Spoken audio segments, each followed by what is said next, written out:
Good morning, everyone. Thank you for coming. Members in attendance. Yep. Officers in attendance.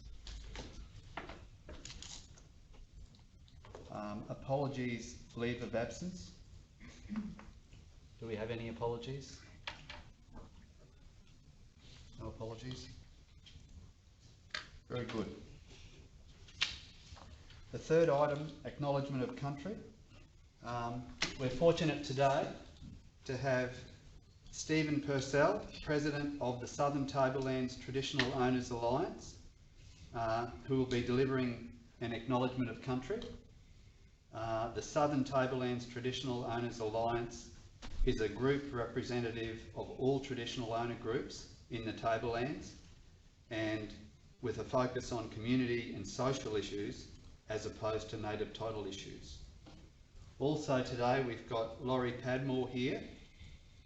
Laurie is a member of the Southern Tablelands Traditional Owners Alliance and has been part of the Reconciliation Action Plan working group since its inception. I'm hopeful that we also have Kayleen Malthouse viewing online. Kayleen is also a member of the Alliance and was involved in the development of the Reflect and Innovate Reconciliation Action Plan. And hopefully, as I said, Kayleen is watching the live stream. Also, I'd like to acknowledge Lindley Halliday. Lindley completed a TRC Indigenous Art Mentoring Program facilitated by Ian Waldron with grant funding from the Australian Government. The group have provided the artwork for the Reconciliation Action Plan. Many of our Indigenous community members have also noted they will be watching the live stream due to the COVID restrictions. I would like to acknowledge all the guests online. And I'd also like to take the opportunity to thank well-known local artist Ian Waldron for generously providing the artwork for the front cover. So without further ado, could I hand over to Stephen Purcell for the Acknowledgement of Country. Thank you, Mayor and councillors, for our invitation today here to this meeting. The Acknowledgement of Country is very important to our mob. We represent, or we stand here as part of 7 tribal groups. We know it's not a native title, but we all come together as one when we have to deal with inside of the footprint of the TRC.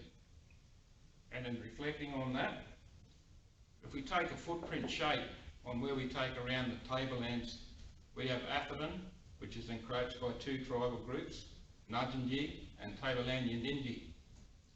If we go to the heel of a foot, we have Mullumbara, Dulabed, Yindinji. Or should I say that around the other way, Dulabed, Mullumbara, Yindinji. As we go towards Millamilla, that's Mamu country. Over here, to the side of the range, we have Marlborough, or Barbaram, as we'd like to say too. We go further around, we go to the Herberton, Ravenside, Hoombalumba mob is Jerrabul people. We head out west further. We have Warrangu through Mount Garnet area, and further down we have Ukubada. For our mobs and to come together and sit here and be invited today through representation of the Southern Tablelands Traditional Owner Alliance, an association of our groups. Through the early days of the reconciliation, this started for me, myself and Laurie, over 10 years ago with the former TRC. It was a very slow process then, and then it fell off to the side. But having the council, the former councillors and mayor, push it through to get to this stage here today, to come before council as an innovative reconciliation action plan, it was a great working together, as Laurie would say, with the community as a whole. to bring together all our mobs, the community itself, and to present this to council, it was a well worth effort. To carry it through now for the next few years will be up to all of us to work together. With that, I thank you for the invitation today, and we shall get on with business. Thank you.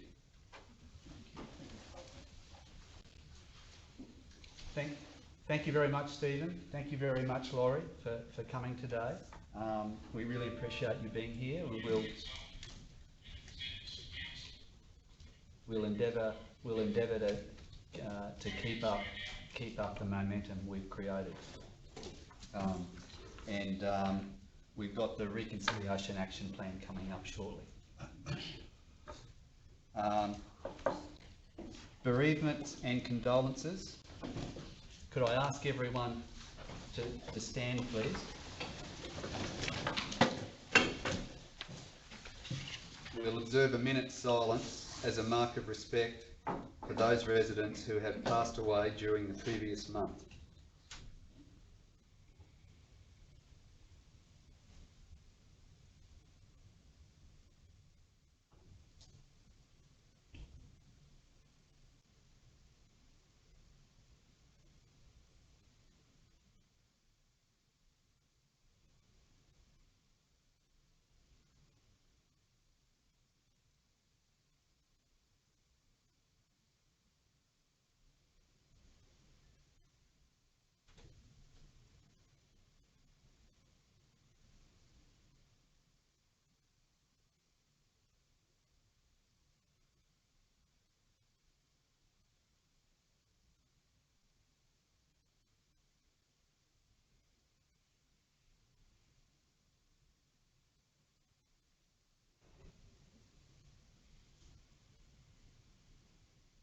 Thank you.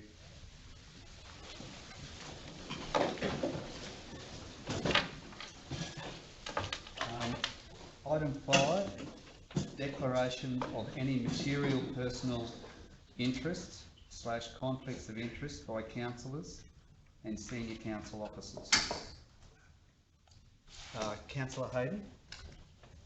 I declare I have received conflict of interest in relation to item 11.2, Tablelands Regional Council Enterprises, given I was a former board member of TRCE.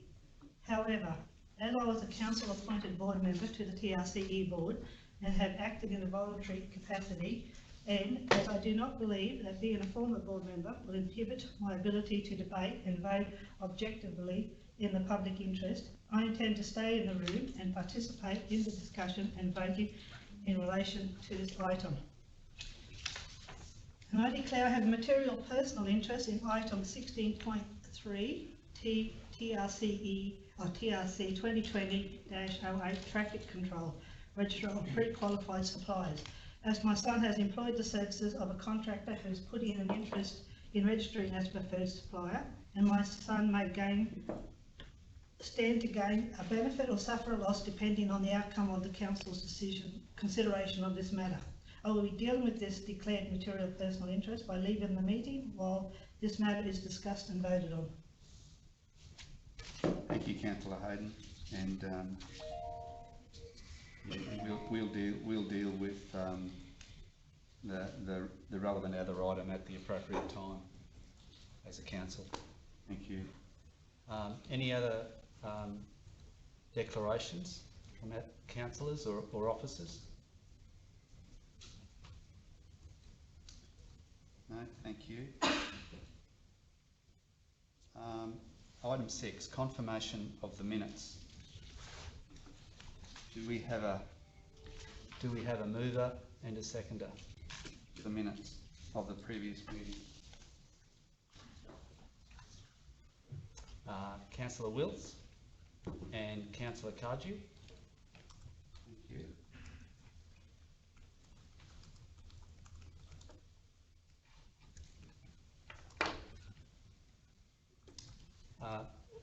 All those in favour?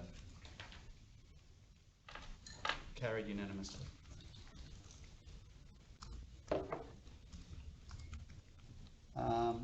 Deputations and delegations. just acknowledge that we have Stephen and Laurie here. They'll be here for a little while. Are there any other deputations or delegations? Okay, thank you. There's no Merrill minute.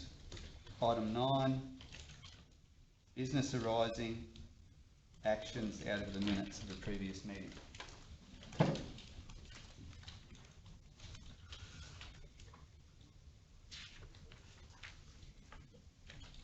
Councillors? Yeah. Business arising actions? Thank you. Okay. We'll move on to item 10.1. So what I haven't spoken to all councillors about this yet, but I'm proposing today we trial a new model of commencing a discussion on agenda items.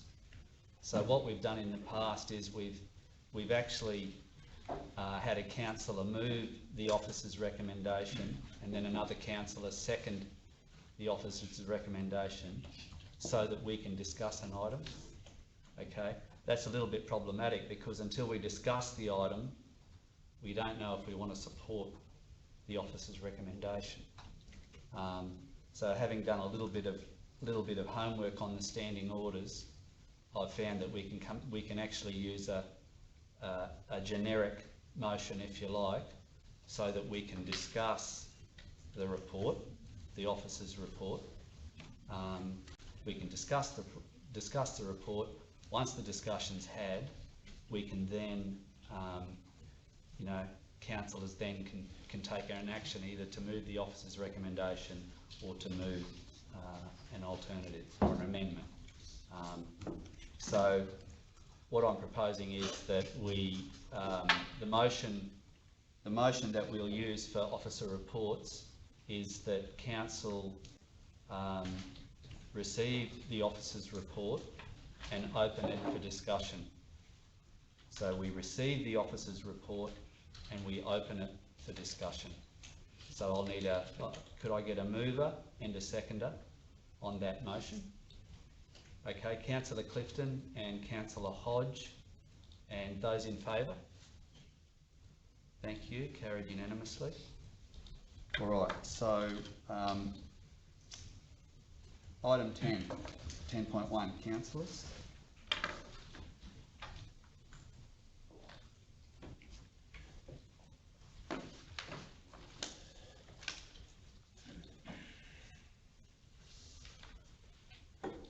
Oh, sorry, Councillor Billman. Excuse me, through the chair. Can I ask Shirley, in the report on page 6, it states that there's going to be 2 deadlines each year for receipt of community project requests. So is there any circumstances in which special consideration may be given outside of those 2 proposed guidelines if there is significant community benefit?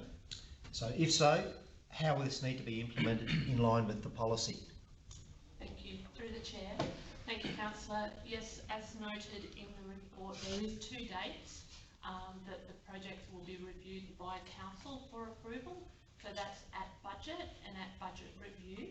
However, there's a process that sits behind that through the project management framework and leadership team that reviews and makes recommendations as well. So it will be through that process.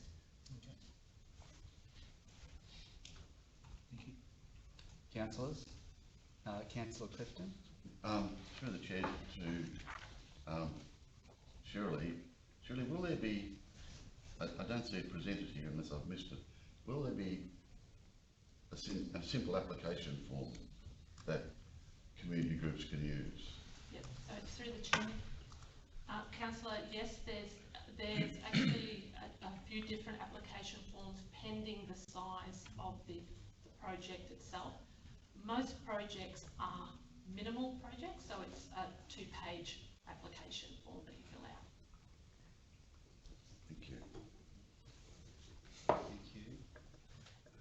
councillors.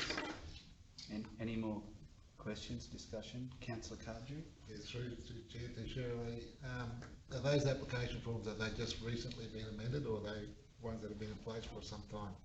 So through the chair, councillor, we've been using the project framework for 12 months, and over that 12 months they've been refined, and they still need to be refined yet again. They're not up on the website yet because this policy isn't endorsed, and we do have to still refine them further behind the scenes, yes. So with this policy, it is a new policy, and as I've alluded to earlier, because we are working in community, as new policy, it may come back for refining with council as well. It's a work in progress. Councillor Clifton? Through the chair, Shirley, the project framework you speak about, another community body, which I won't mention, has made commentary about the project framework in an adverse kind of way as being too complicated. And I wondered whether, whilst we need to have a detailed project management framework, whether the community needs to be exposed to that.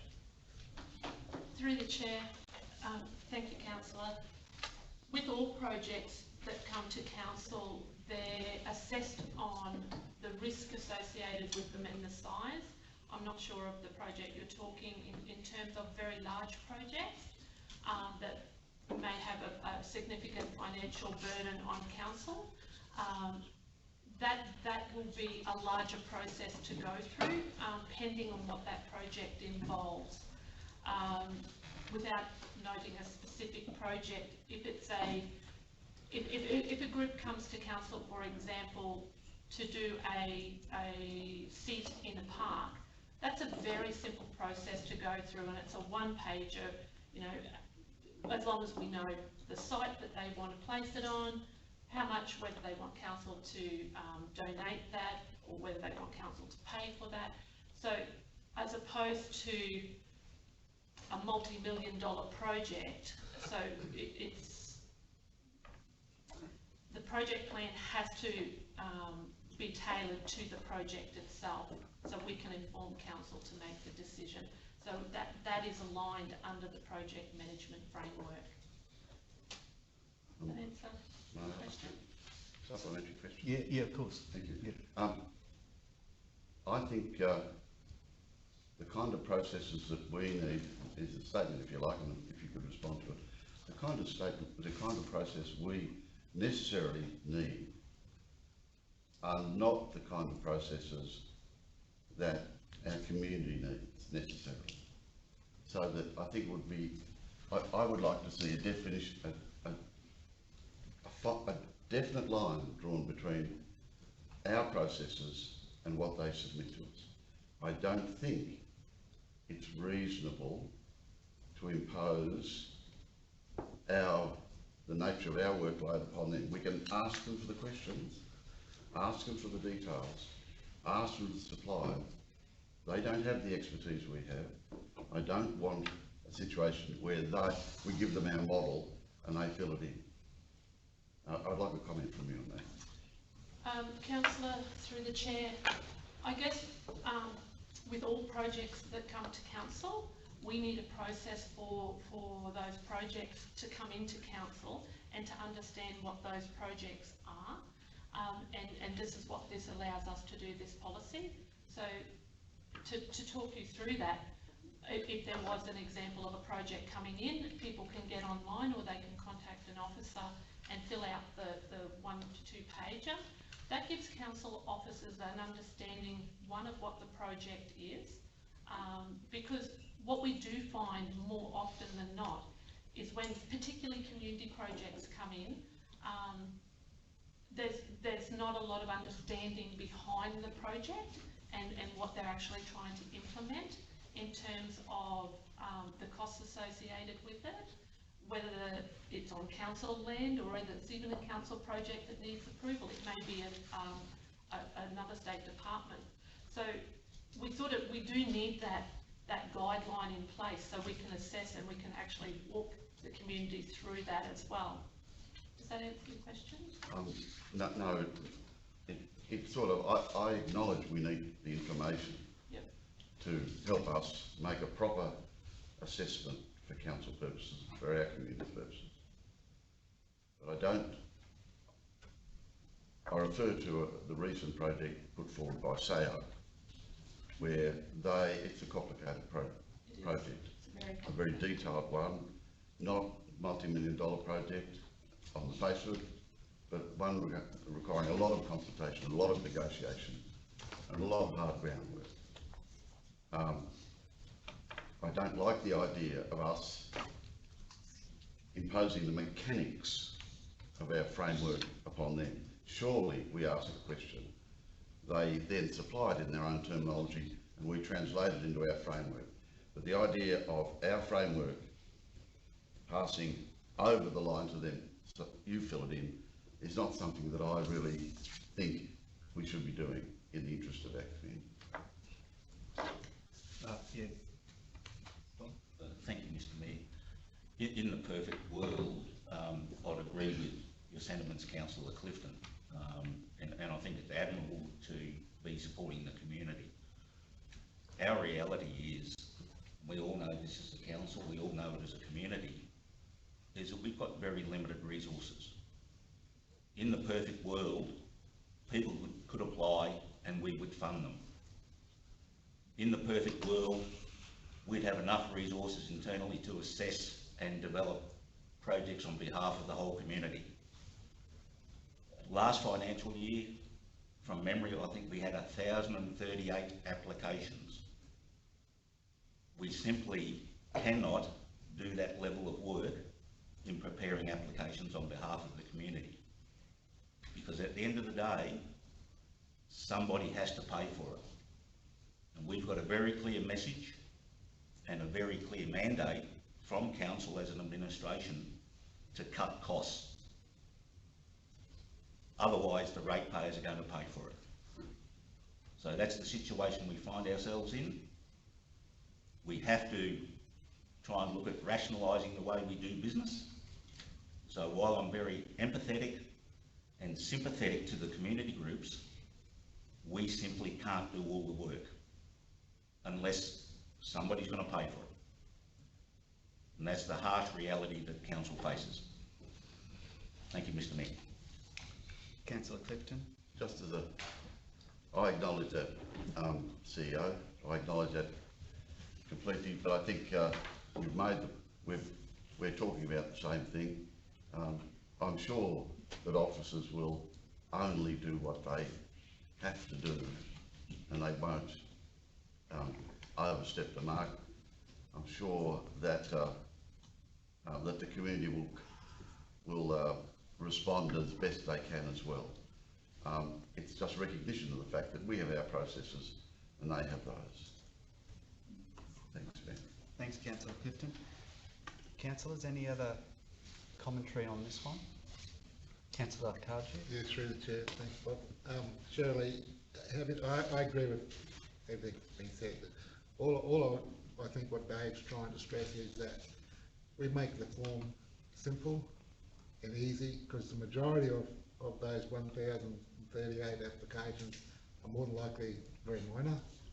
So just try to make our process simple, not only for the community, but also for ourselves as well. Let's not bog down in bureaucracy for the sake of bureaucracy. Through the chair, absolutely take on board what you're saying, councillors. Thank you. Councillors, any other comment on this one? Are we ready to consider a motion? Councillor Hodge? I'll move the officer's recommendation. Councillor Hodge moving the officer's recommendation. Councillor Wiltz seconding. So those in favour of the officer's recommendation? Carried unanimously. Thank you.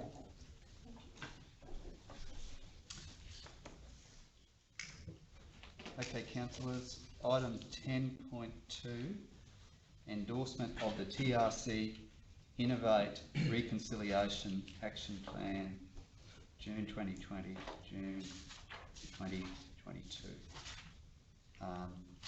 So could I have a mover that we receive the officer's report and open it for discussion? Councillor Bilney and Councillor Hayden, secondly.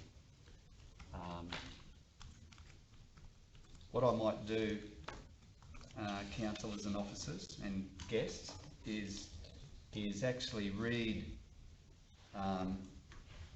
the Mayor's forward from the Innovate Reconciliation Action Plan. Reconciliation is about unity and respect between Aboriginal and Torres Strait Islander peoples and non-Indigenous Australians. It is about respect for Aboriginal and Torres Strait Islander heritage and valuing justice and equity for all Australians. Reconciliation Australia's Reconciliation Action Plan framework provides organisations with a structured approach to advance reconciliation. There are 4 types of reconciliation action plans within the framework: reflect, innovate, stretch and elevate. Each type of action plan suits organisations at different stages of their reconciliation journey. I am proud to continue our journey towards reconciliation and build on the strong foundations set through the implementation of the TRC Reflect Reconciliation Action Plan, May 18 through May 19. A key priority of our TRC corporate plan is vibrant communities. We want our region to develop and progress to be a resilient and sustainable community with an improved quality of life, and the Reconciliation Action Plan process helps us work towards this vision. The TRC Innovate Action Plan sets us new goals to strive to create social change and economic opportunities for our First Nations peoples. We want to work with and support First Nations people to showcase their rich heritage and develop opportunities for future prosperity. I thank the members of the Reconciliation Action Plan Working Group, in particular the essential participation and guidance of our traditional custodians representing our region's Aboriginal and Torres Strait Islander community. I thank the staff, including senior management, indoor and outdoor workforce, Aboriginal and Torres Strait Islander staff and non-Indigenous staff, as well as the former Deputy Mayor, Katrina Malik, who was the outgoing chair. Our traditional custodians' knowledge and wisdom is critical for us to continue our path to reconciliation. Thank you. Councillors, are there any other comments on this matter? If I can, through the chair. Councillor Wills? Just on reading the report, I'd just like to say that I've witnessed firsthand the enthusiasm and the passion expressed by Gillespie, the Supervisor for Community Development, and I'm very happy to be a part of the organisation and actually in the working group. So I think it's going to be quite a rewarding endeavour to be part of. So thanks, Dave. Can I ask if Stephen or Laurie would like to make any comment at this time? I think best seeing that Laurie was on the team, as we put it, I'd like him to say a few words. I'd like to say that with the group that we've been working with, that they've been pretty enthusiastic about it. You know, they're going into really unknown land. And I've really sort of admired their resilience in sort of going forward to try and make sort of change for everybody.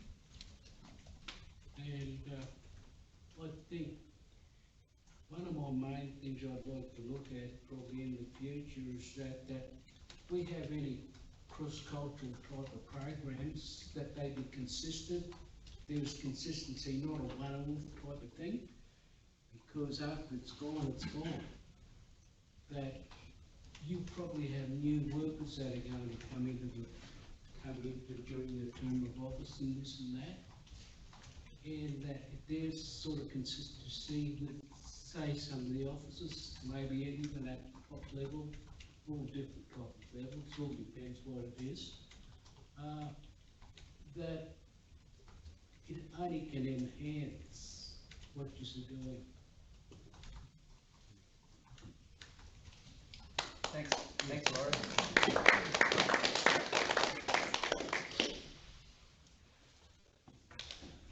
Okay, councillors, are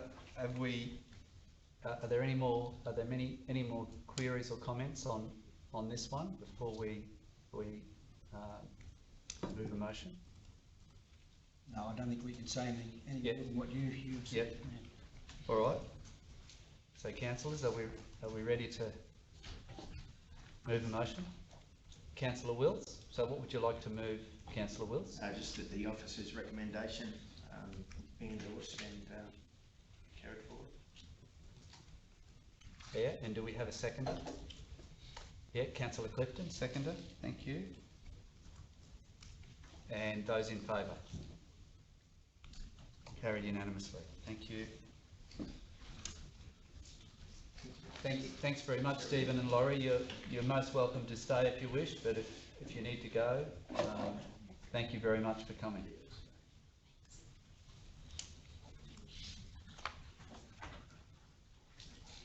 Okay, item 11.1, Local Government Regulation 2012, Delegation of Statutory Powers. Now, it's my understanding, councillors, that we have a matter coming in business without notice that in some respects will sort of override what's proposed here in the in 11.1 in terms of the delegations. So I'd suggest that council consider deferring of this report and financial delegations generally to a future meeting of council. So I'd ask councillors to consider whether they'd like to do that.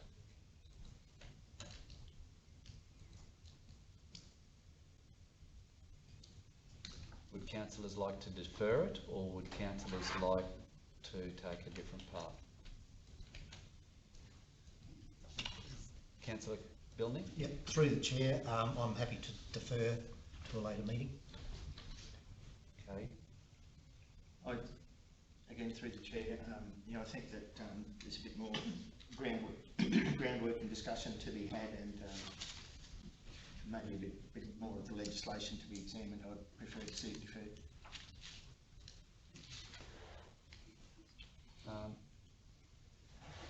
Councillors?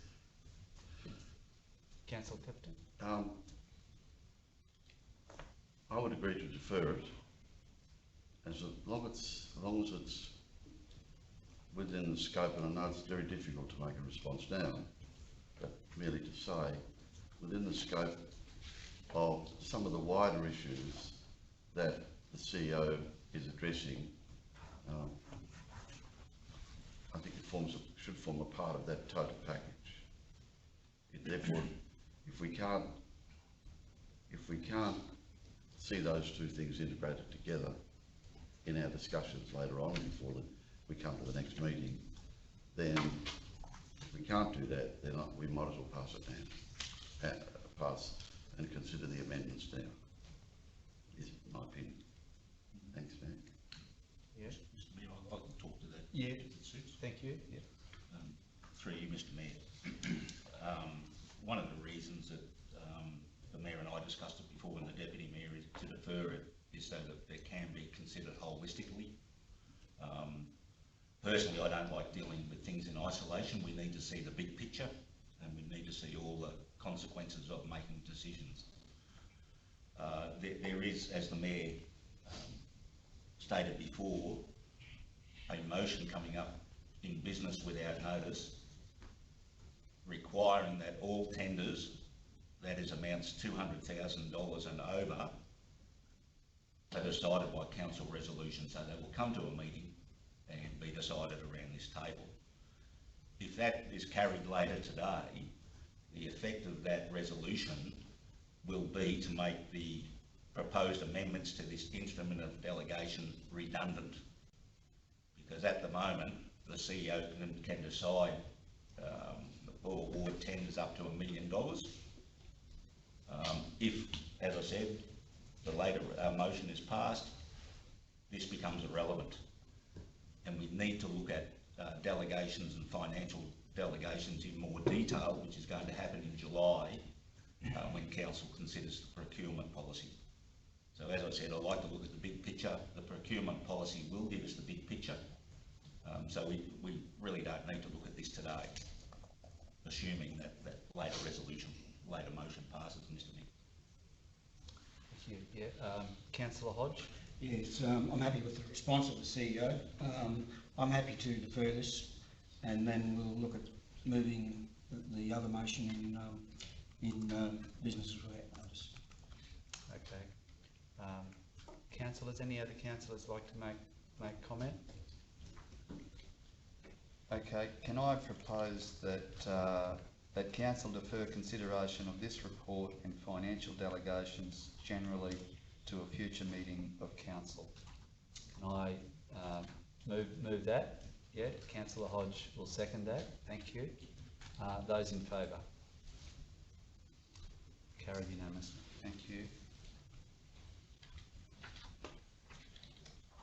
Item 11.2, Tablelands Regional Council Enterprise. Councillor Hayden, thank you.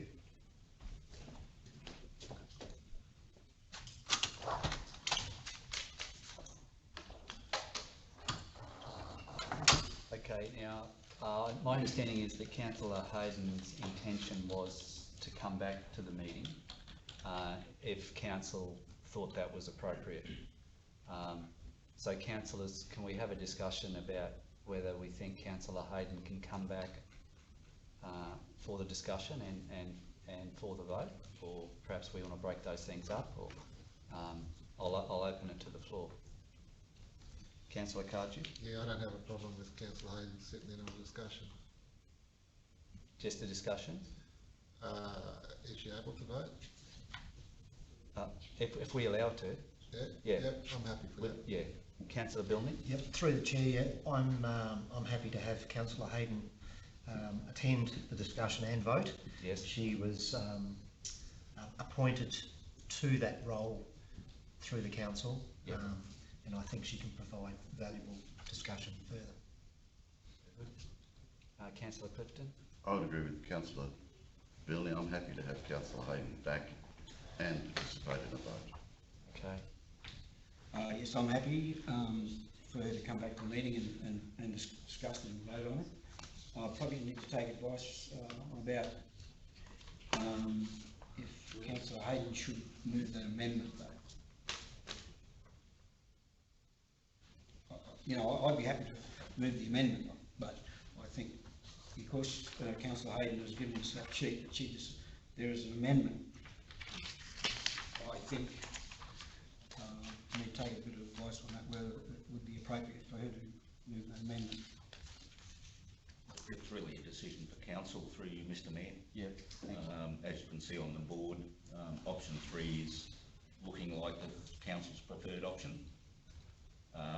If you're allowing the councillor to discuss and vote upon the recommendation, I would say that would also allow her to vote on any amendments to that recommendation, or move in second and vote on it.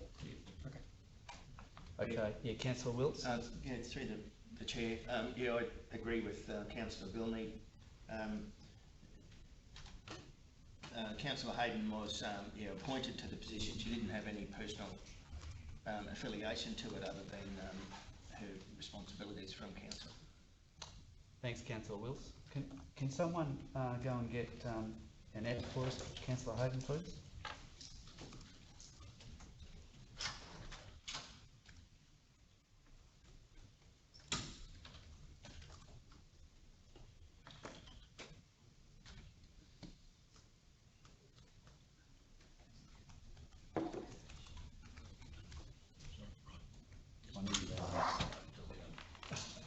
Okay. Sorry, Annette, sorry, can you just wait 1 minute? We've got to do one more thing, sorry. So councillors, sorry, we should have voted on this. So those in favour of allowing Councillor Hayden to join the discussion and to vote on this matter, please raise your hand. And could we have a mover and a seconder? Councillor Clifton and Councillor Billman. Thank you. Okay, we got that, Jackie? Yep. Thank you.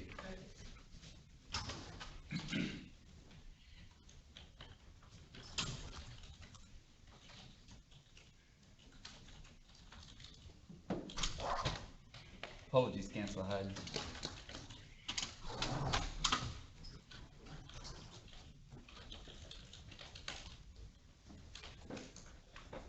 All right, so can we have a councillor move that we take receipt of the officer's report and open it for discussion? Councillor Hodge, Councillor Cardew, thank you. Those in favour? Carried, thank you. Okay, councillors.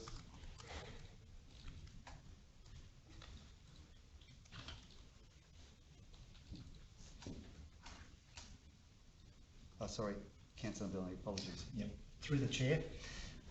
Look, I agree with the officer's recommendation in this instance, but having a limited input in the last 12 months, I wish to confirm that I do believe that the basis of the agroforestry has substantial merit to the organisation, and I would support further investigations as a project by the organisation.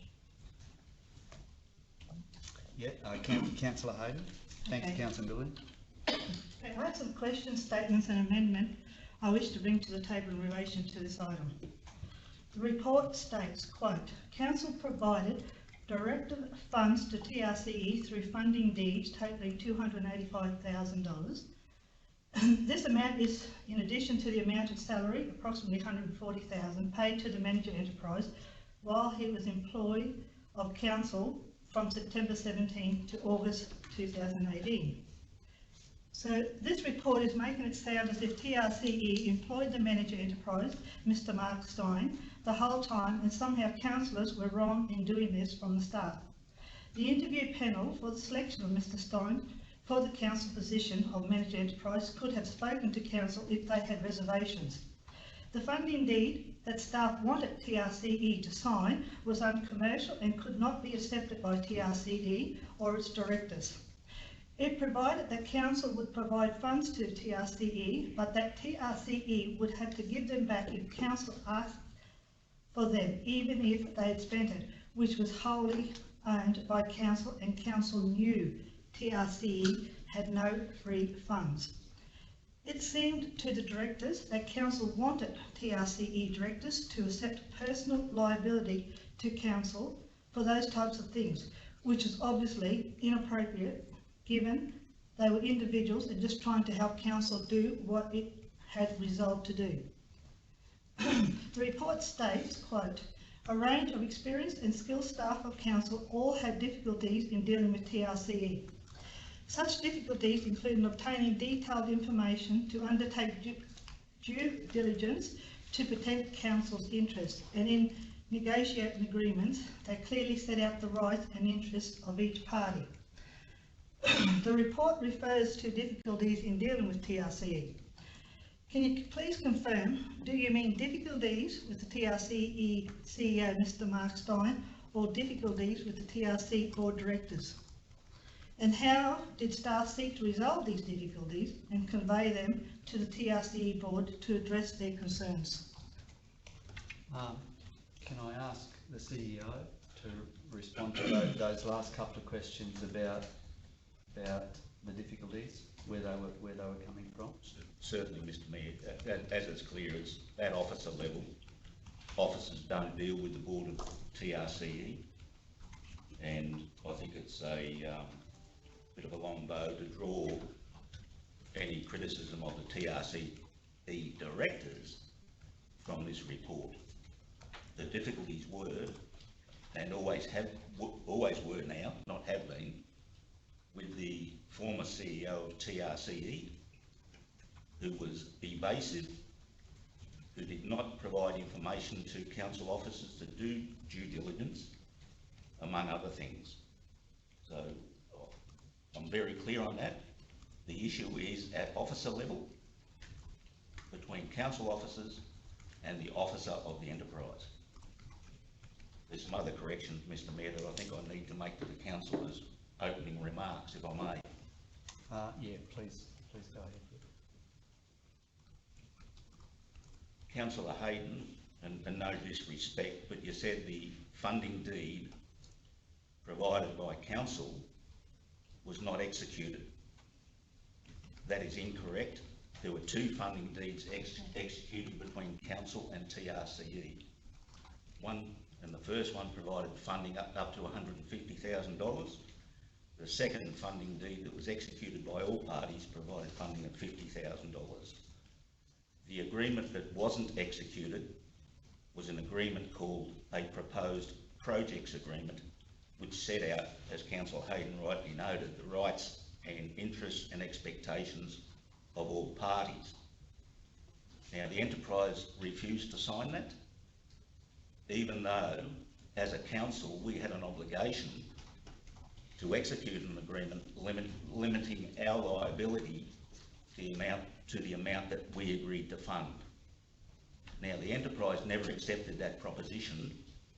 I say here in a public meeting, the enterprise was wrong in that view. Thanks. Councillor Hayden? So through the chair, that agreement was signed long before I got onto the TRCE, but I also want to make a statement that it takes two to tango, and there appears to have been difficulty experienced by both TRC and TRCE in their two-way dealings. The report before us today identifies difficulties. Council staff had with the TRC Mr Stein, our CEO, Mr Stein. Similarly, Mr Stein made repeated comments to TRCE board members that council staff were undermining his TRCE's endeavours by stalling and making things unnecessarily complicated. The report states, in the opinion of staff, no useful, practical or real outcomes have been achieved by TRCE since its establishment in terms of financial and social benefits under its constitution. No projects promoted by TRCE appear to be viable based on performance and available information. Council officers do not support or recommend the continuation of TRCE. Staff are employed to carry out the resolutions and decisions of council. It should be noted that council passed unanimously the motion for TRCE to be established. Staff are also employed to implement council's adoption strategies, including council's corporate plan, which states under Towards Council 2050 the following objectives: support public-private partnerships, examine partnership opportunities in conjunction with Tablelands Regional Council Enterprise Pty Limited, and support partnership opportunities for improved economic, environmental and social outcomes. The impression I have formed, which is me, from what I have read and heard, is that some staff have been putting up roadblocks in relation to TRCE all along and not genuinely committed to implementing council's resolutions.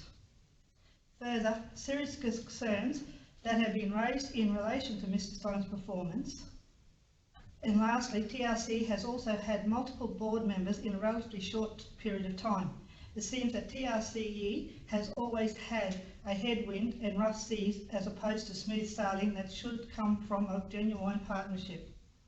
It appears to me that the lack of genuine relationship and commitment to an operational level between TRCE's CEO Mr Stein and some council staff has ultimately undermined council's strategic intent to deliver social, economic and environmental benefits to our region. Council is responsible for advocating for and facilitating the improvements and economic well-being for the Tablelands communities, building on our regional strengths and development cross-sectional partnerships. Council is not, however, permitted to compete unfairly against private enterprise. TRCE's chairman, Mr. Russell Beer, and board director, Cam Charlton, briefed councillors and state in attachment 1 that they considered the concept of council seeking to use its unused and underused land holding as part of delivering some form of agroforestry and carbon abatement projects remain real and potentially viable. TRCE were looking at several business cases, not just agroforestry, including our caravan parks, etc., which are a huge impulse costing ratepayers and will never realise revenue, as we cannot compete with private enterprise. So in conclusion, and for the record, it is worth restating that I believe that the TRCE board had the best interests of the Tablelands Regional Council at the forefront at all times, and that board members have at all times been unpaid and acted on a voluntary basis. I would like to acknowledge the personal investment of time and expertise that the past and present TRCE board members have made to assisting council with pursuing our stated objectives. And so, I would like to propose an amendment, part 2, to 6. Yeah, just hang on, Councillor Hayden. We'll just see if there are any more comments before we come to moving a motion or amendment. Yep, I'll go to Councillor Clifton and then Councillor Hodge. Thank you. Not relating to, through the chair, not relating to the submission by Councillor Hayden. Since the documents relating to this matter have been available to the public, I've received a number of phone calls about it saying, what's going on? Is that the whole picture? And I remind, and I've reminded them that no, it's not the whole picture. They have referred to the figure of $593,000, which was reported in a previous council meeting as being the known total committed to TCRE, and they're aware of that, and they've raised the fact that there's only a limited detail of funds provided, and I've said, well, that's because the matter has a long way to go. That it's we have to pass this resolution, and there will be a final report in the future which details the whole sorry picture, if you'd like to call it that. Whether they are, so I've allayed their fears there, but I think it would be worthwhile making that clear in this council meeting that this is a first preliminary step to winding up the company, and the final financial wash-up will occur at a later date. Very good, Councillor Clifton. Thank you. Councillor Hodge. Yeah, similar as the response I've had is Councillor Clifton, and I've said to him exactly the same, is that, look, this is an ongoing process here, and I said to him, look, I can't say too much about it at this point in time because there could be legal processes going forward. But everyone, it is a sorry state, it's very unfortunate. I've said to the people, the intent to gain extra revenue by council is very noble. It's very noble and well thought out.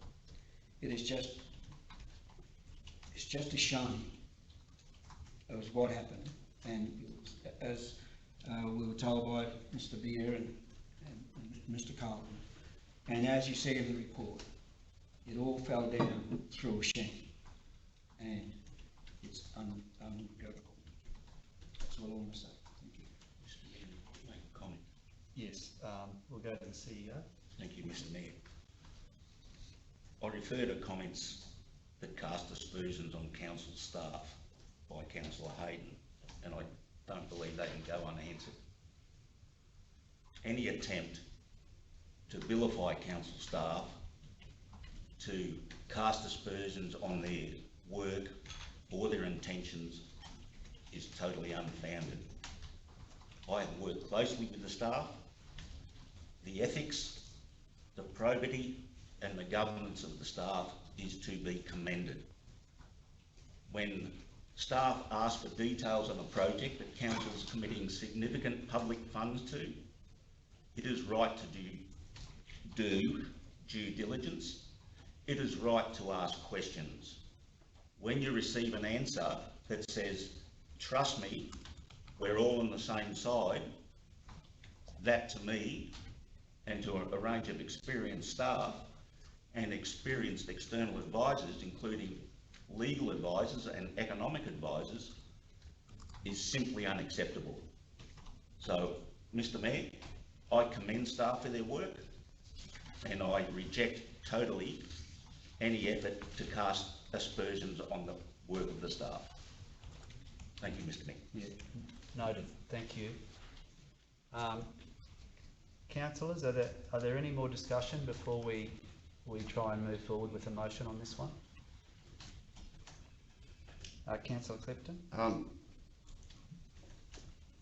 Our audience community will be saying to themselves, how did this come about? How is it that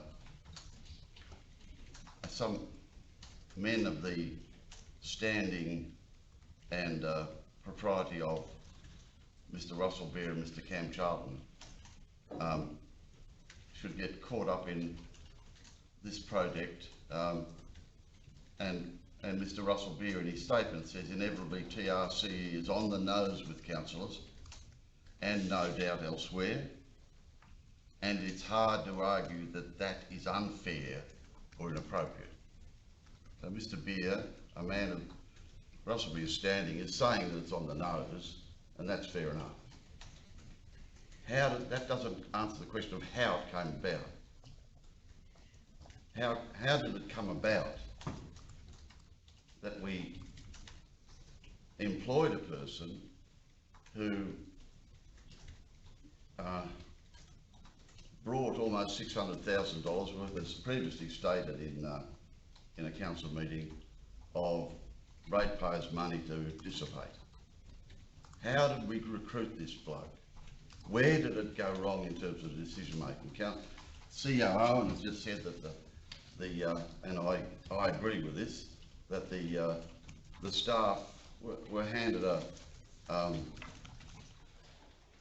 did what they could, but it seems to me, and the staff have made no negative contribution to this, what I would describe as a debacle. So how did it come to this? If it's not the staff's fault, it's not the director's fault because Councillor Hayden was brought in later. It's not Russell Beer or Cam Charlton's fault because they were brought in later. How did we end up in this dreadful situation? Who recruited this person? And was he properly recruited? Is my question. And I'm sure that's a question that many people in our community will be asking, and I'm sure we need to address it one way or the other. Thanks, Smith. Yep. Thanks, Councillor Clifton. Yeah, look, I'll just say those points are noted. Certainly, there is a long way to go. It's important that the community knows that we will get to the bottom of this. Certainly, the figures that we've quoted in this report today are less than the figures quoted in the March report of the previous council. So the challenge for officers currently has been to be able to track that money that was in the March report. We haven't been able to track that money through council systems, but we've certainly taken action to get the financials to get the financials to the current directors so that they can then pursue with the assistance of accountants, just what's happened with the money and where it's gone. So that's the intention of today's report, is to direct, if you like, the directors of TRCE to take this forensic action so that we are able to find out how much money's gone in and where it went. That's the intention of the draft recommendation, of the proposed recommendation for today. Bob? Thank you, Mr. Mayor. And I think that's a really important point Mr. Mayor and Councillor Clifton raised it earlier too. The figures between what I've quoted in this report and a report that I believe went to Council in March are fairly simply explained at a high level. I understand that the figures in March, and I had nothing to do with the preparation of it, I don't believe anyone here did, so we're still looking into that. And it is a bit of a forensic activity.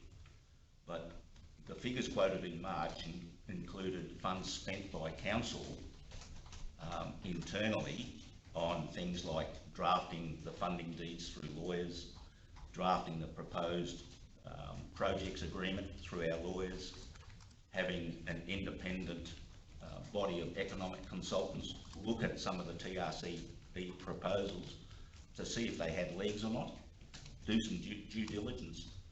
So those costs we will look at internally. The reason I've only quoted the $285,000 in this report is because they're the facts that I can confirm.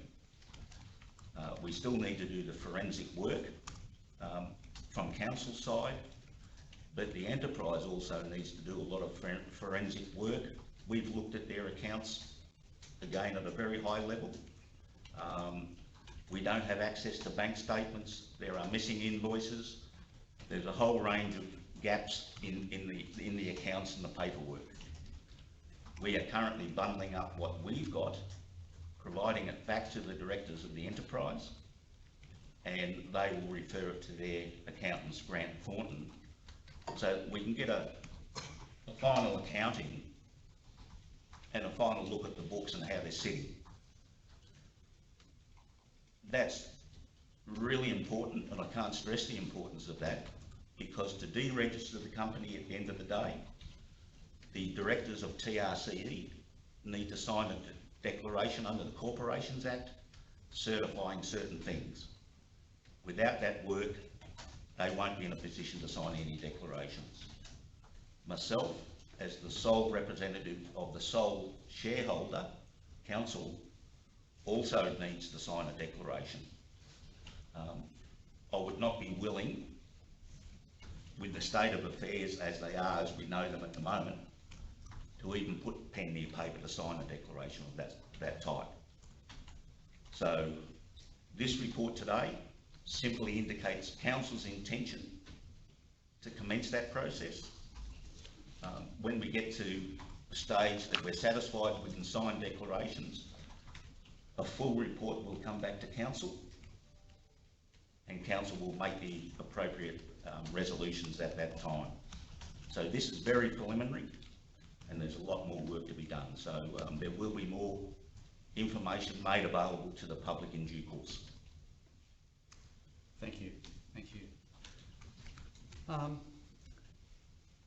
Councillor Hayden, you were proposing a motion? Yeah, so I just wanted to propose a part 2 to the motion is recognising the opportunity identified by TRCE.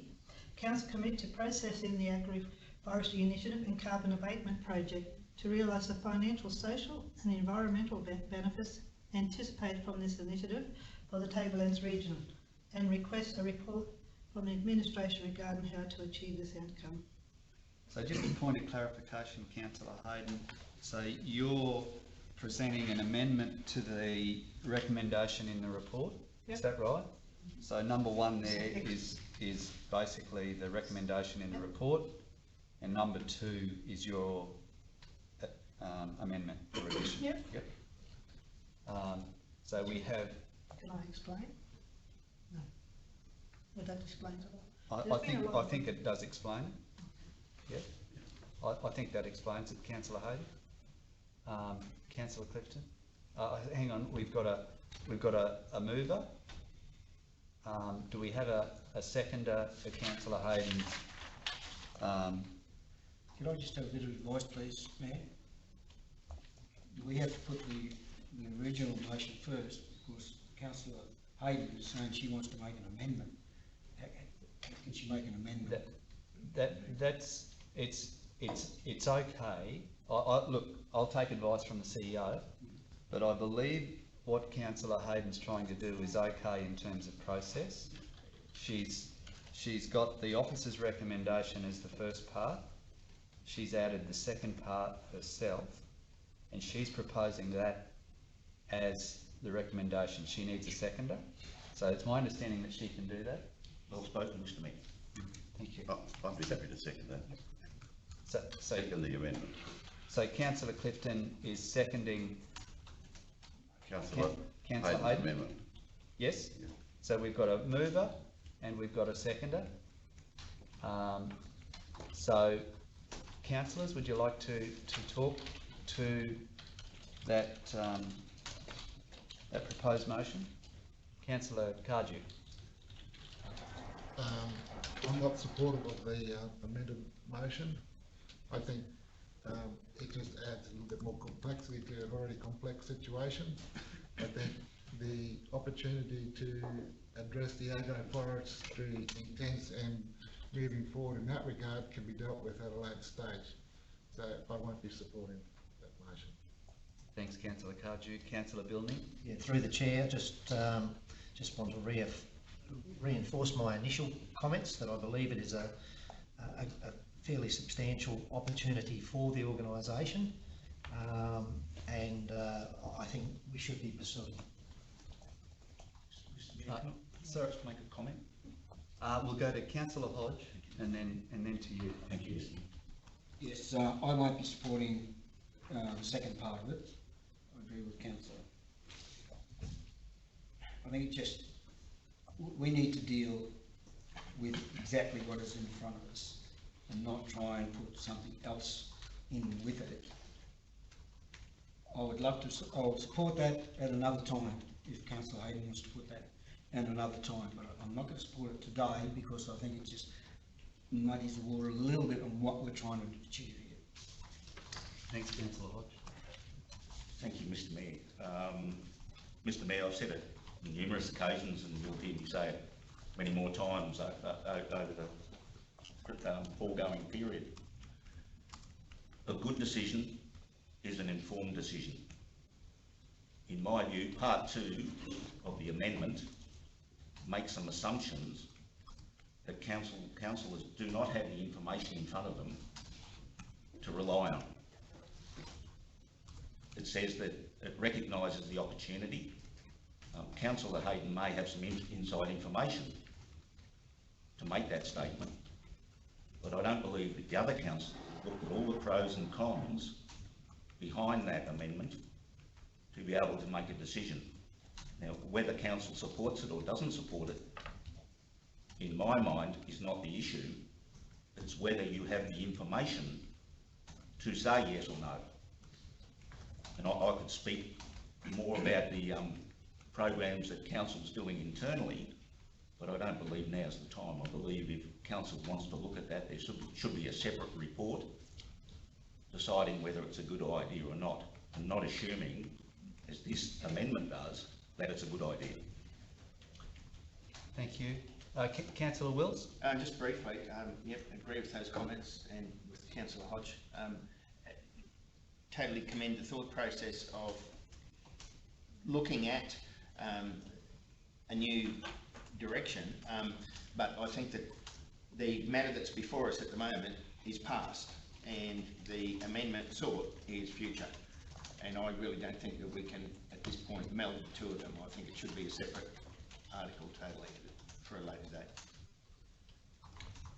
Okay, Councillor Clifton? I don't support the amendment at this stage either, although I seconded it. It's got to be made clear that I seconded it so we could have this discussion to get it on the table. I think Councillor Wills' comment about TCRE being in the past and this proposal being in the future is really the nub of it. Don't confuse them together, leave them apart.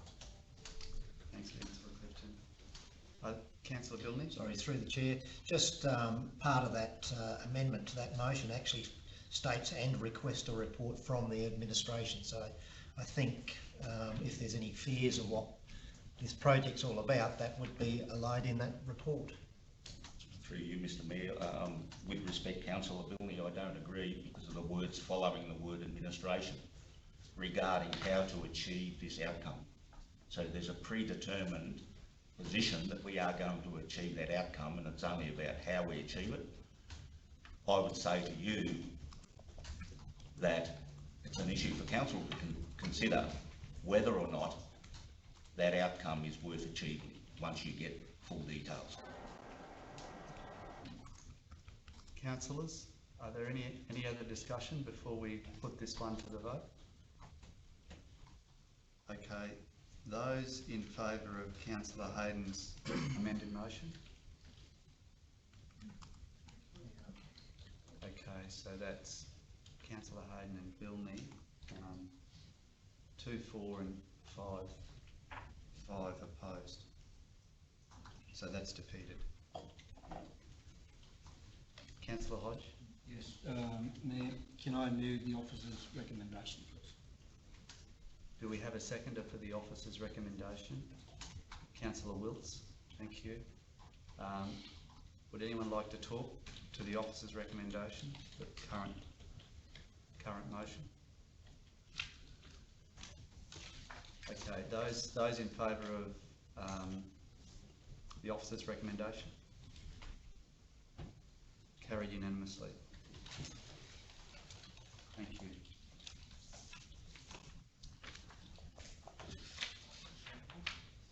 Okay.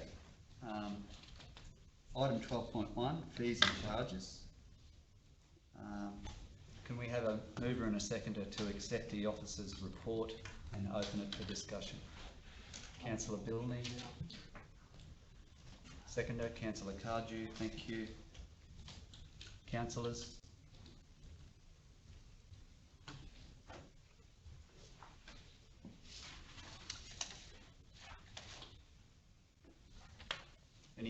Any thoughts, questions on this one, councillors? Okay, would a councillor like to sorry, did we vote? No, we didn't vote, sorry. We've got to vote on the receipt of the report. So those in favour of receiving the report and opening for comment, thank you. So would someone like to move a motion on this one? Councillor Cardew? Yeah, I'll move the motion that we accept the officer's report. Thank you. Councillor Cardew, mover. Seconder, Councillor Billney, thank you. Those in favour? Thank you. Carried unanimously.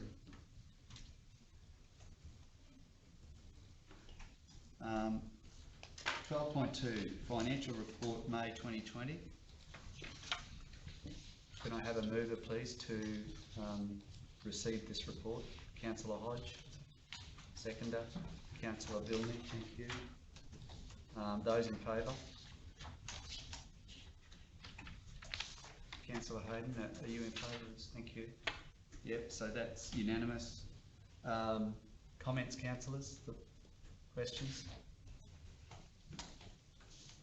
Councillor Clifton? I know we have available to us from time to time local purchasing versus external purchasing, and I mean, when I say external, I mean external to the TRC area. I think it would be a useful addition to further financial reports if we had that included in each of these financial reports, so that those members of the public who do look at these things can see the process. that how much is purchased locally and how much is purchased externally.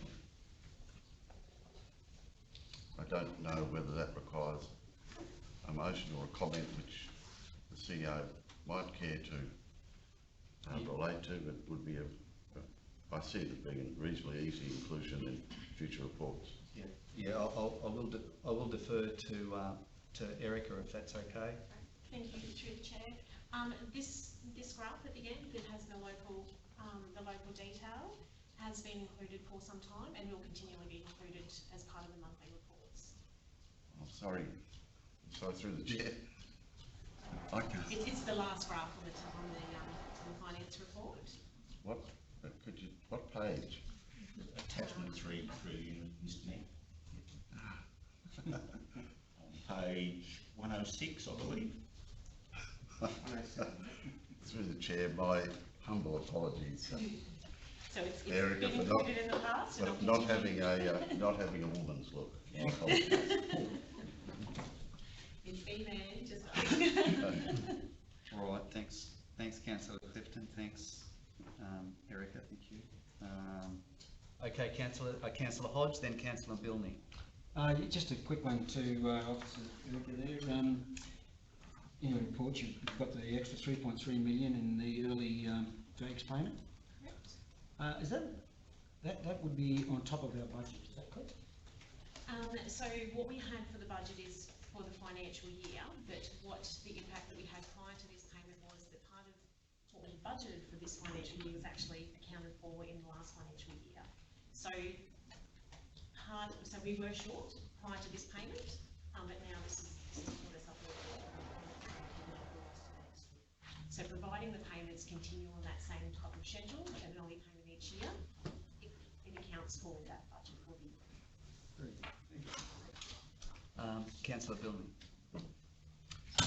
Through the chair, Erica, last month at our ordinary council meeting, I asked about rates that had been deferred under the COVID-19 measures. Yeah. Can I just have a little bit of a quick update how that's tracking? Yeah, so to the end of May, so as we progress, sometimes we do have delayed payments. So to the end of May, we've started to see some of that difference. So to the end of May, the amount that hasn't yet been paid is about $1 million higher than it was at the same time last year. So whether that is COVID related or because of our relief measures, but it's not actually due now until the 30th of June. So we haven't been in this position before, so I'm hoping that 30th of June we'll see actually more payments and we'll go from there, but it's about $1 million compared to May last year difference in payments that we've received to date. Last month, I think the figure you stated was about 1.6 million that had been deferred. So as that yeah, moved? so we've continually seen payments, so about another 200,000 has reduced. So we're continuing to see those payments down, but I'm actually expecting that we'll see, as the due date is on the 30th of June, that June will be a higher payment month for those rates. Thank you, Erica. Councillors? There's probably only one more question, which is that in our COVID response, I think we're saying the discount and the interest concludes on the 30th of June. Just want to make sure that everyone's aware of that. That will conclude on the 30th of June. So from that date on, unless there's another resolution, that's what will be happening. So for the rates, sorry if I can clarify. Yes, thank you. So for the rates issued in February, the relief measure was that no interest will be applied and the discount will be continually accepted as the early payment discount up to payments made on the 30th of June.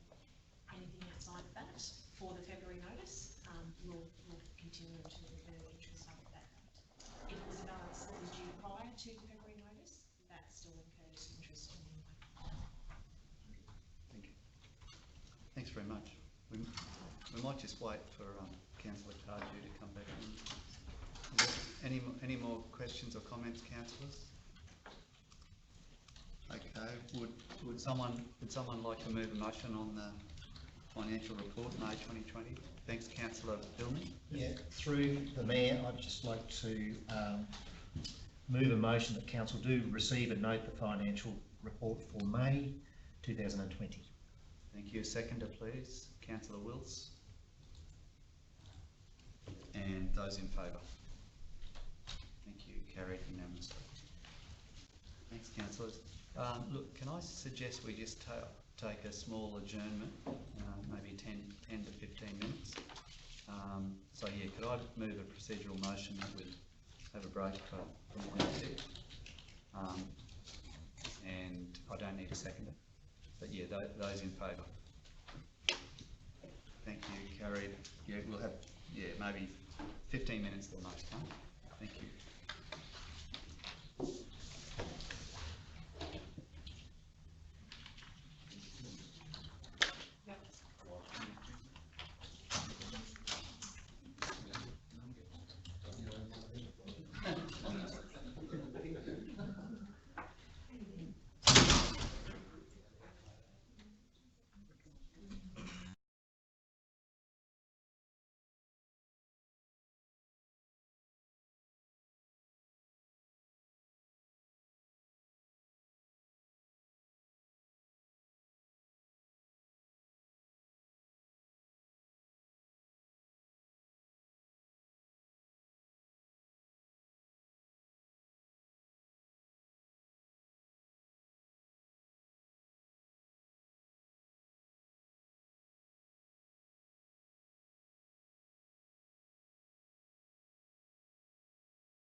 I think you can change the screen now. Can you change it over?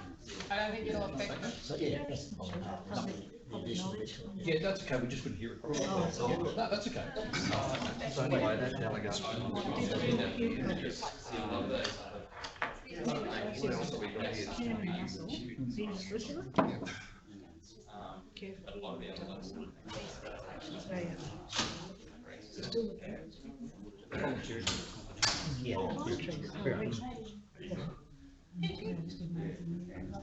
And we're gonna. Can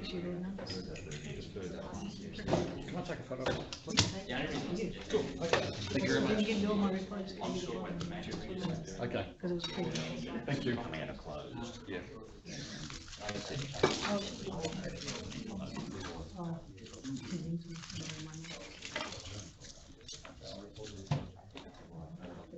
Okay, everyone, can we get back to our seats, Danny please? Bank and Nelson King, that's all. Mr Mayor, what's the correct protocol for getting up and having to go to the loo during the meeting? Well, look, Just noticed. I think it's probably appropriate that if you need to go to the bathroom, you just go. I don't think we need to be asking for permission. I think you'd only be asking for permission if you were going out for more than a short visit.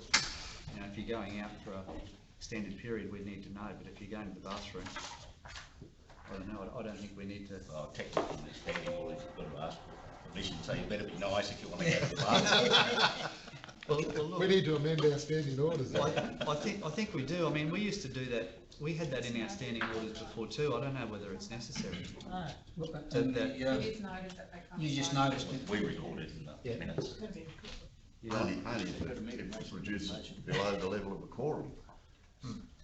well, that's right. Yeah, and if one doesn't reduce below the level of a quorum, That's right. and it's a decision to either go or not to go, and if you miss out on that thing, well, it's your business.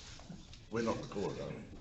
I agree, when your teeth are going underwater, it's not good. But in saying that, I mean, potentially there was missed debate, which may have influenced the decision, in my mind, so, yeah.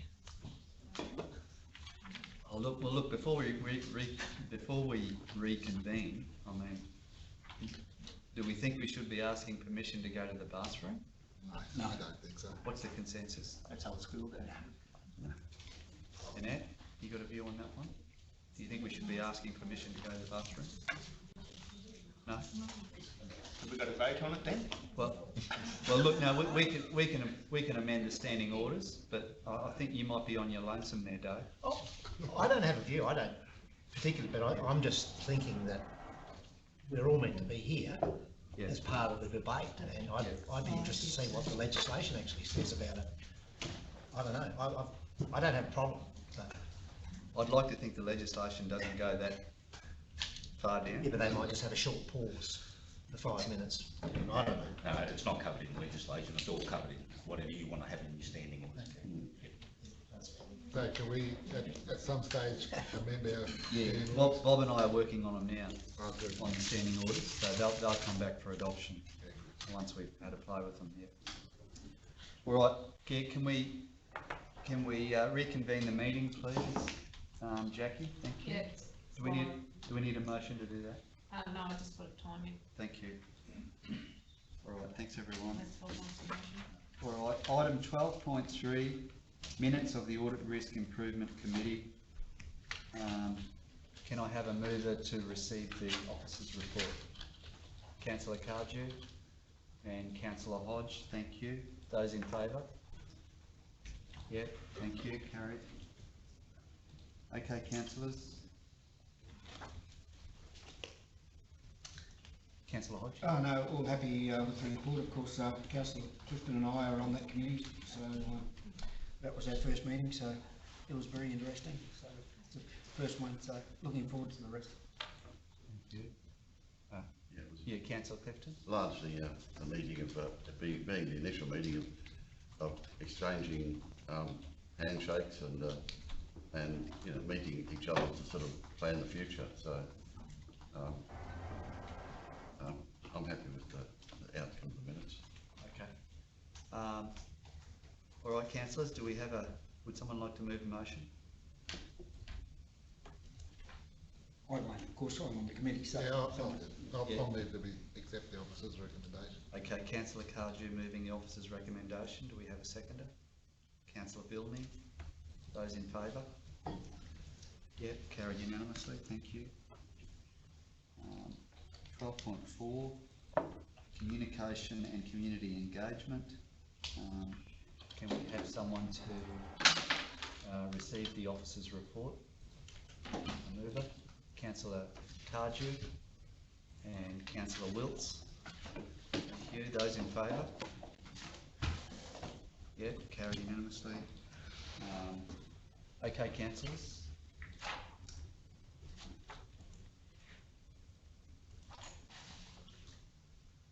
Comments, questions for tomorrow? I'm happy with the report. It's good.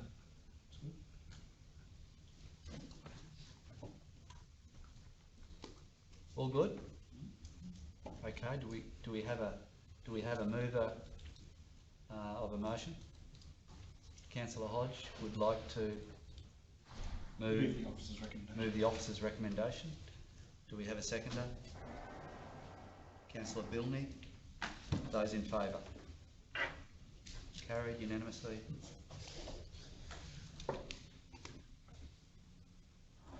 Okay, 12.5, 10 Momentum Gymnastics, request for tenure. Can we have a mover that the officers' report be received? Councillor Clifton, Councillor Cardew. Seconder. Councillor Wilts. Those in favour? Thank you. Okay, councillors, floor's open. Councillor Hodge. Okay, I'll start it off, and if Phil wants to come in at any time, please come in. Basically, we've had a meeting with Team Momentum in regards to using the gymnastics hall at the show. And Councillor Kevin and I, we met with our officers and Team Momentum and started looking at how we're going to provide them with a lease or some sort of tenure, because they particularly want to now increase the footprint of the building up there, and with the cost between probably $600,000 and $900,000. So what this is about now, of course,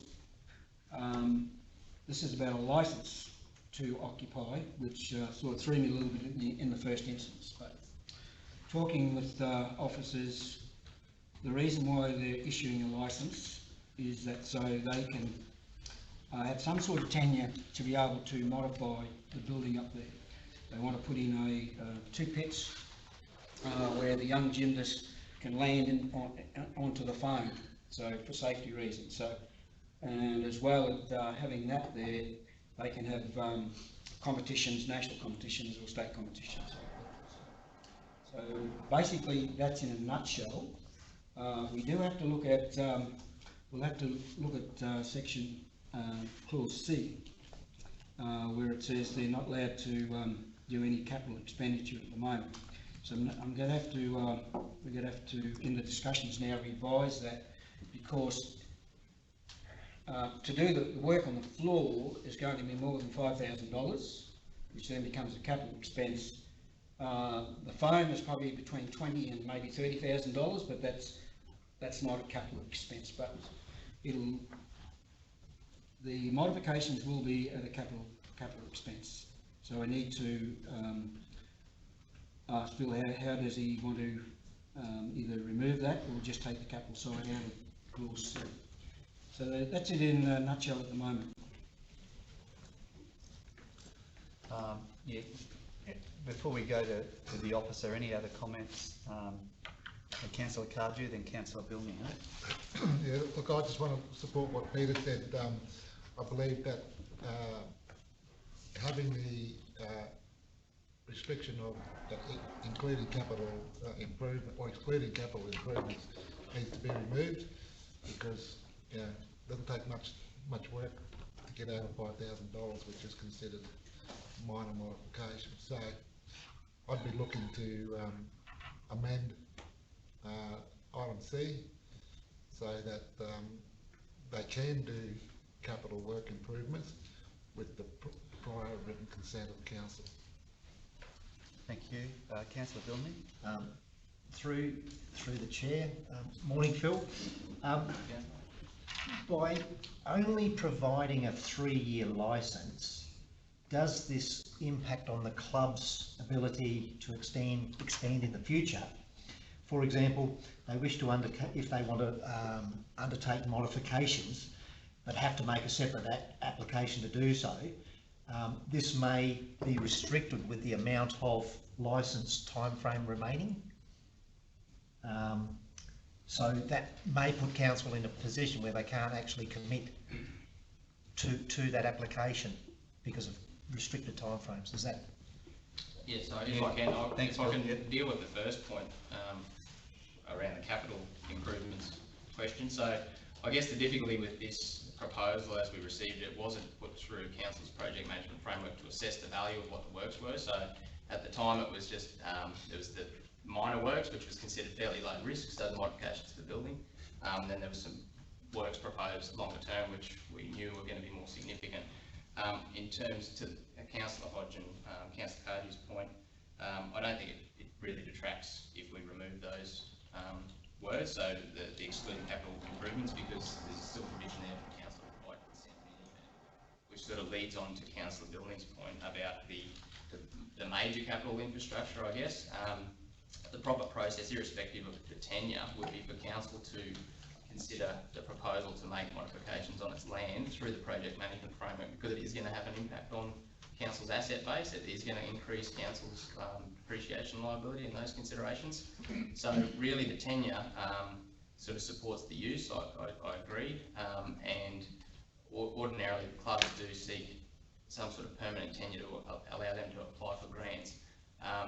The reason that we've landed on this licence and the way that we've proposed to facilitate that short-term period is because we don't really have any long-term strategic direction in terms of what council's intentions are for that showground. So for quite a strategic piece of land, we thought that a 20-year lease, which is what was suggested by the club, was going to be too restrictive for council in terms of what they want to do with that parcel of land in the long term. Given that there hasn't been any formal arrangements in place with the club for the last 20 to 30 years, from what I understand, we didn't think a licence to facilitate the improvements that they want to do, or to ensure that council has some sort of level of protection in terms of making sure that it's reinstated if they were to vacate or walk away from it, wasn't unreasonable, and it still allows them to get on with what they want to do in the short term without committing council to, or disposing of that land, of that community land, for such a long period of time. So to your point, councillor, I think if there's still the proposal to do substantial works, the proper process would be to consider it under council's project management framework on its merits, irrespective of who's applying for the funding or who's doing the works, and then council has the opportunity to either look at long-term tenure arrangements, if that's the intention for that site, or agree sort of in partnership to develop the facilities that council considers are appropriate to facilitate that use. Would that make sense? Thanks, Phil. Thanks, Phil. Councillors, any further questions? Councillor Cardew? Yeah, Phil, just that last dot point E, does that need to be there? So if I can, through the chair, thanks, councillor. But basically that gives council the flexibility. So if for example there was a natural disaster or something which warranted council needing that facility for whatever reason, for an emergent sort of reason, it just gives council the ability to re-enter in the facility, bearing in mind that it is a piece of community land. And the other consideration is that the nature of a licence is that it's a personal right, and that it's not a proprietary interest in the land. So whether we rely on that is probably highly unlikely, but it's probably prudent for council to have the ability to re-enter, given that it's community land. And if there was a, for example, the pandemic, if there was a need for that facility for something, council would have the ability to access that facility and use that. It wouldn't be something that would be arbitrarily sort of exercised. Can I say, well, in that case, is there an opportunity to take this out of this motion and then put it in as part of the condition of the licence? Yeah, so again, through the chair, so what we're proposing is that the conditions of the licence be generally consistent with those terms. So that's what we're sort of proposing, and you'll note that it's got reasonable notice there. So what we'd be proposing, it wouldn't be a, hey, you need to get out straight away. It'd have to be reasonable in the circumstances. So it'd either be a, say, a 14 or a 30-day notice period, or if it was like an emergency situation, then it might be sometimes significantly shorter. So it might be a 72-hour if it was a cyclone event or something like that, where council needed to re-enter and take back control of the facility. Look, on those circumstances, I don't think it would be unreasonable for everyone to cooperate in those circumstances. I don't think you'd have an argument from them at all. Just the fact that they were a long-term tenant of that building. They've been there, I don't know how long. I can remember as a child going there and participating. So the item here just seems, you know, council can act with a big hammer at any time.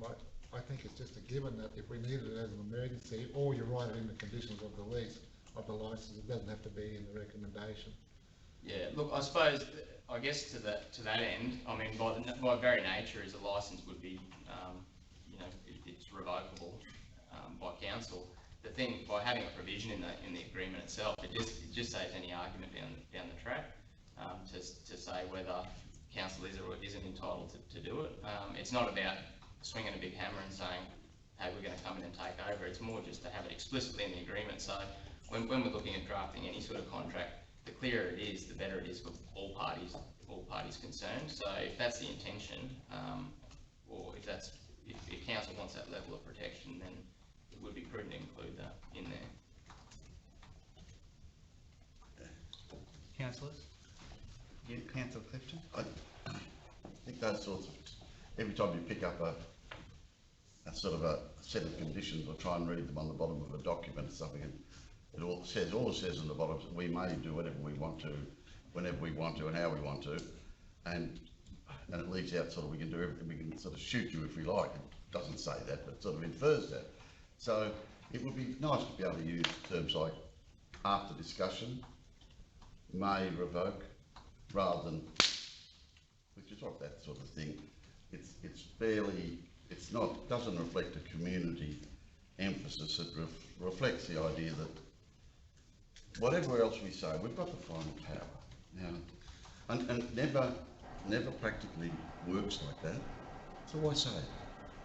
Say the licence, maybe even if you took out, make it less absolute. The licence may be revocable by council after discussion with the community group. You know, so if and it may be. Yeah, so, yep, sure. I think the important thing is to realise that the REGA agreement as a whole, we can cherry pick bits out of it, and it's easy to take them out of context. The overriding view of agreements that council enters into is that we must act as a good corporate citizen, and all parties to the agreement must act in good faith. So I think if we go back to that high level, that addresses all the concerns. So rather than cherry pick particular words or phrases or clauses, keep in mind that we do try and be a good corporate citizen, and that we are bound to act in good faith. I think that covers all the concerns, in my view. Thank you, Mr. Mayor. Thank you. Councillors? We'll go Councillor Wilson, Peter Duke, Councillor Wilson and Councillor Hodge. Totally agree with Phil. It's just in there because that's something that I believe has to be there. It's just giving at the ultimate end of things that can be revoked, and I think that's just part of a good contract between organisations. Councillor Hodge? Yes, look, it is reasonable, but would it be prudent, like at the end of it, where it's got reasonable notice and put e.g. natural disaster, something like that? just to sort of give them an idea what it may be.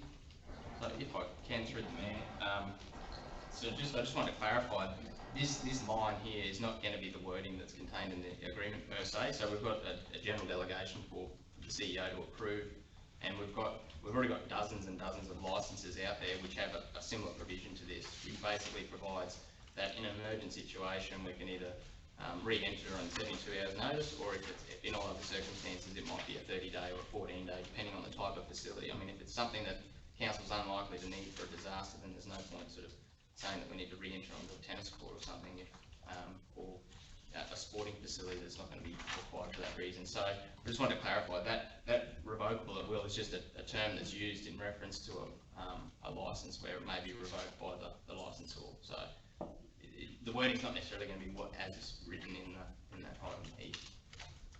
Okay. I get the legal point there. Oh, sorry, Councillor Billney? Yeah, through the mayor, just on page 57, I think it actually clears it up a little bit. Item F says the licence be revocable at will by council with reasonable notice to allow council to re-enter in the case of emergencies or where the facility is required for other purposes. So I think it covers that clause. Yeah, Councillor Hodge. Yes, I understand that, but probably what the other councillors were talking about was just the wording in the officer's recommendation, that's all, where it seemed a bit heavy. We understand it's in the agreement, but anyway, I understand your reasoning, so I'll just leave it. Councillors? Okay, are we happy to move a motion on this one? Are we ready to move a motion? Councillor Cardew? Yeah, I'd like to move that we accept the officer's recommendation with amendment to item C, taking out the capital component so that it reads that PMI be permitted to make modifications to the building with the prior written consent of council.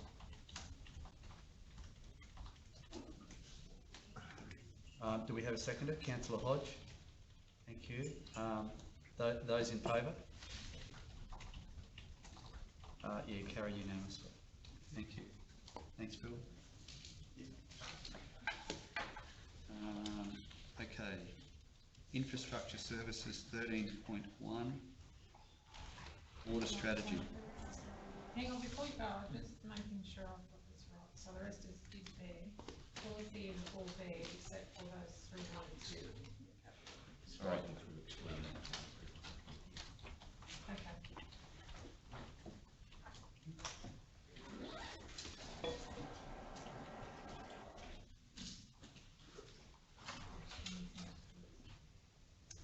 Okay. All right, 13.1, Water Strategy. Can we have a mover to receive the officer's report and open it for discussion? Thanks, Councillor Wiltz. And seconder, Councillor Hodge. Thank you. Those in favour? Annette? Yeah, thank you. Yeah. Carried. Okay, councillors, water strategy. Anyone like to talk on this one?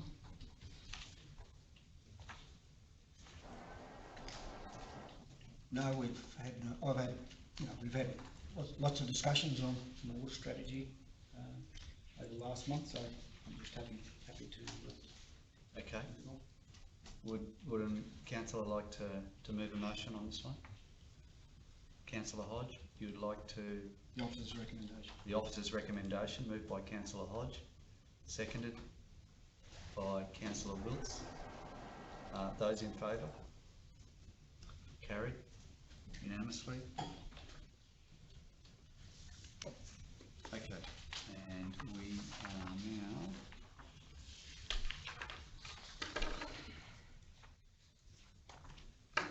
now business without notice. Oh, sorry, notice of motion, no. Business without notice. First one. Yeah, I can't read that. Do you want me to read it to you? Yes, please, Councillor Hodge, if you don't mind, thanks. This is the motion, this motion is just to formalise our discussions, all us councils have been having over the last month. And it'll be that council hold its ordinary monthly council meetings at the following towns on the dates listed below. Thursday the 27th of August 2020 at Herberton. Thursday the 22nd of October 2020 at Ravensey. And the Thursday, but number 3, Thursday the 17th of December 2020 at Melander. And all meetings will commence at 9:30 and it's to provide an opportunity for members of the community to make deputations to or otherwise address council, and be followed by inspections by councillors and relevant staff of infrastructure or other matters of interest in each community. Very good, thanks Councillor Hodge. So that's the proposed motion. Do we have a seconder for Councillor Hodge? So Councillor Cardew second. Any commentary, councillors, or thoughts on this one? Yep, okay, those in favour? Thank you, carry unanimously.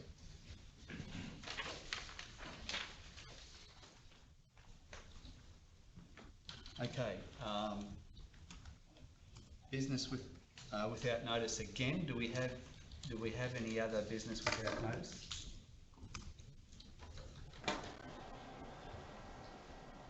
That's the one on the tenders, Mr. Mayor. Yeah, thanks very much. Can someone read that out, please? I'll read out there. That council decide all tenders being $200,000 or more by council resolution. That's correct. It's as simple as that. Yeah, so do we have a mover for that resolution? So Councillor Cardew, Councillor Hodge seconded. Councillors, do we have thoughts, comments on this one? Okay, those in favour? Carried unanimously. Are there any other business without notice? Councillor Hayden?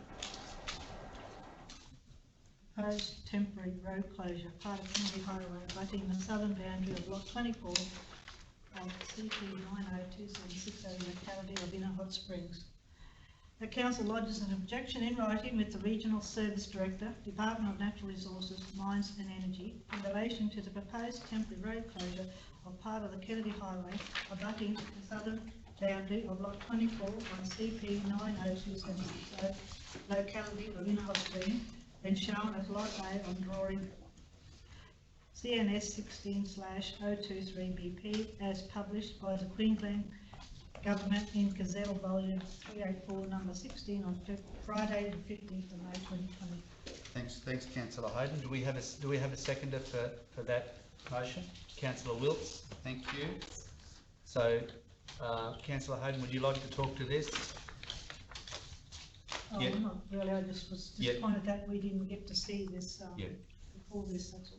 Yep, okay, thank you. Would anyone else like to talk to this before we go to the vote? Okay.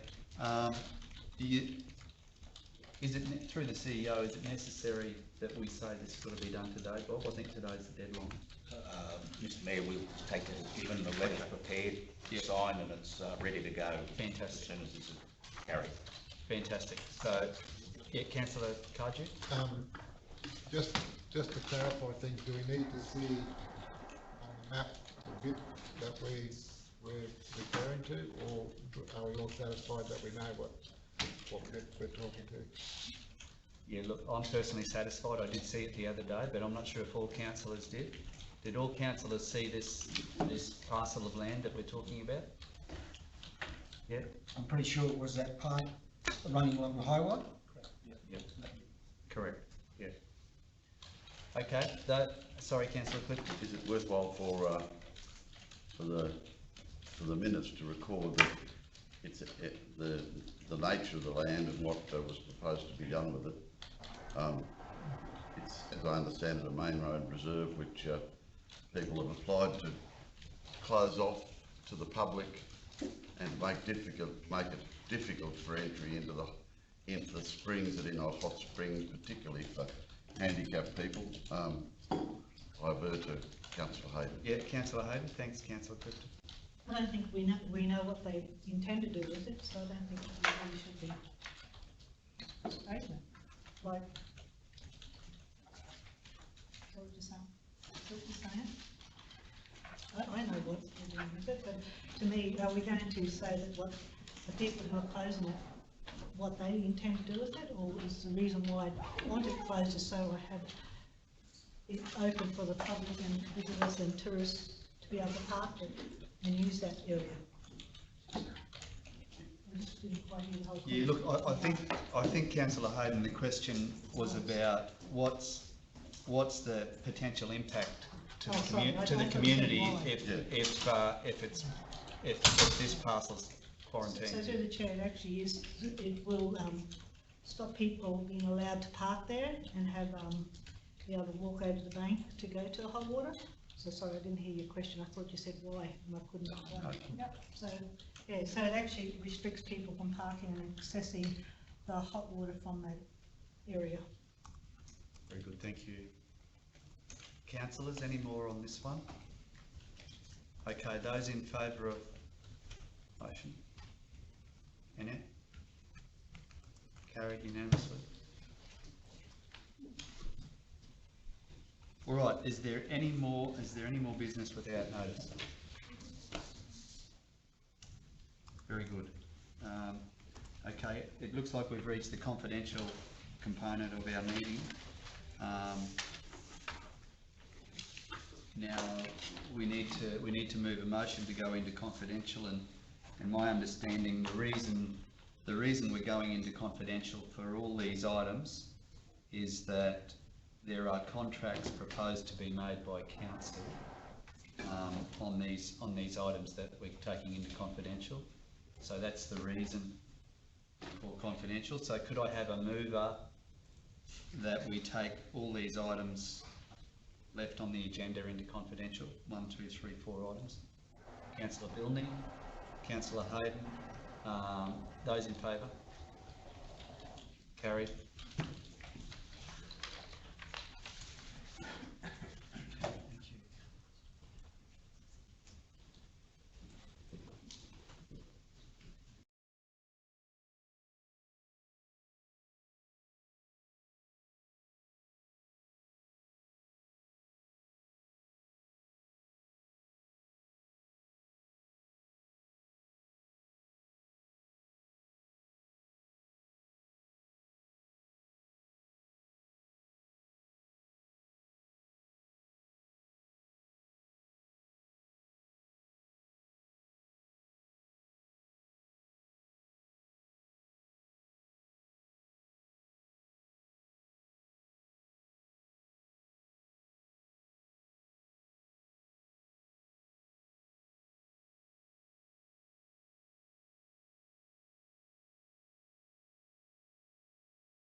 time.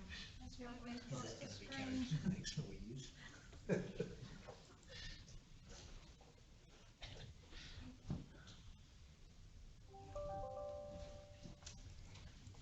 Okay, very good. Item 16.1, Teresa Creek Road Widening, Stage 2. Do we have a mover and a seconder? Councillor Cardew is moving As per the the recommendation, yes. Councillor Hodge is seconding. Those in favour? Carried. Now, item 16.2, the F&Q Rock Bitumen Reseal Program. Given the advice we've received that council defer, is that up there? Yes. Yes, okay. So we have a mover that council defer this. Councillor Hodge and Councillor Wilts, a seconder. Those in favour? Annette, are you supporting that one? Oh, sorry. Sorry, Annette. Oh, Yeah. you might be back again.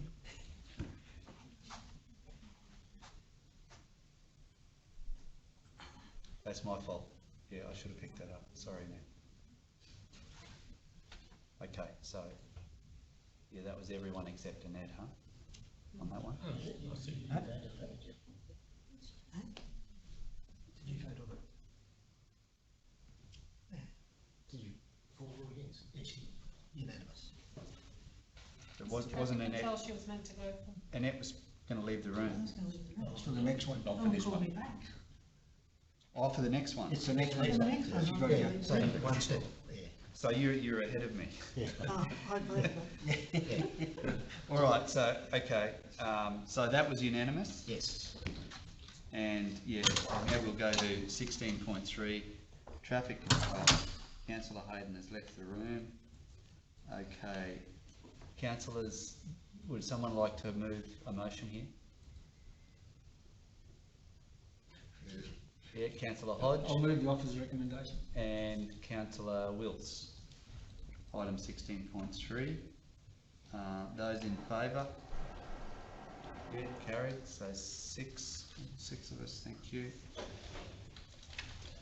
You're right. Just coming here. Yep. Last one.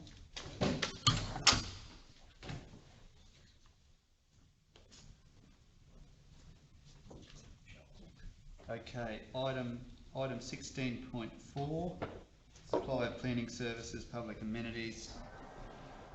Councillors, do we have a mover of a motion here? Councillor Cardew and seconded by Councillor Bilney. Those in favour? Thanks very much. Unanimous.